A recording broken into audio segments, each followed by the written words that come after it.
Wow, there's so much to unpack here. Starting with Anthony Miller's interview with Vybz Kartel at the Freedom Street concert launch. Talk about getting right to the heart of things. Miller didn't waste any time when he asked Kartel if he ever imagined leveling the vibes with Alkaline. And Kartel, cool as ever. I mean, it's a good water. It's very...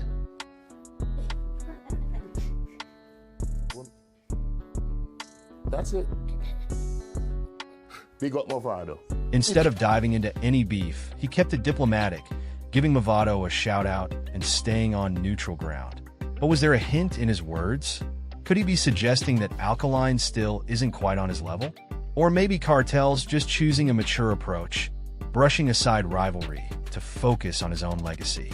Then, when asked about the younger generation respecting their roots, Kartel didn't hesitate. I was going to high school, Calabar. When I heard Ninja Man, I was like, this is what I want to do. This is what I want to do, music.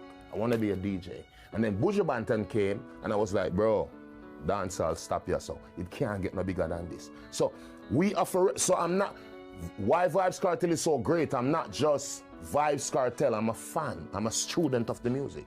And once you accept that, you will reach far. If you don't accept that, you're not going nowhere. And that's just the truth.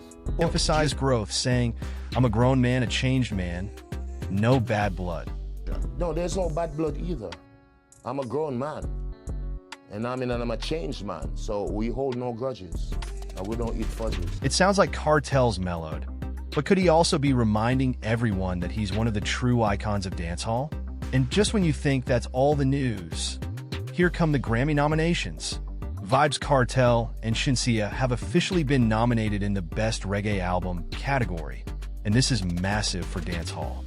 Kartel's Party With Me and Shinsia's Never Gets Late Here are in the running, facing off with legends like Bob Marley's One Love soundtrack. Dancehall rarely gets Grammy love, so could this be the year a dancehall artist finally wins? Kartel's calling it a Vybz Kartel domination, and Shinsia's overjoyed, thanking her fans. And let's not forget the Black Friday surprise. Kartel's offering a 50% discount on tickets for the Freedom Street concert, and he's bringing out the big guns for this one. Performances from dancehall icons like Spice and Sking, and his own signature drink too. After so many years away, Kartel's return to the stage is shaping up to be the ultimate New Year's Eve bash, with something for everyone. Fireworks. So, what do you think? Is Kartel turning over a new leaf, or is he just playing it smart?